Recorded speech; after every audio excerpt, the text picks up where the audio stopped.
You are looking at Julian's pronunciation guide, where we look at how to pronounce better some of the most mispronounced words in the world, like this other curious word. But how do you say what you're looking for today?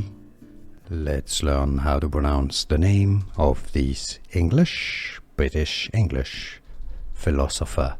For more confusing pronunciations from literature and history, make sure to stay tuned. John Wycliffe. Yes, I know sometimes the surname is pronounced as Wycliffe, but in his case, it's pronounced John Wycliffe.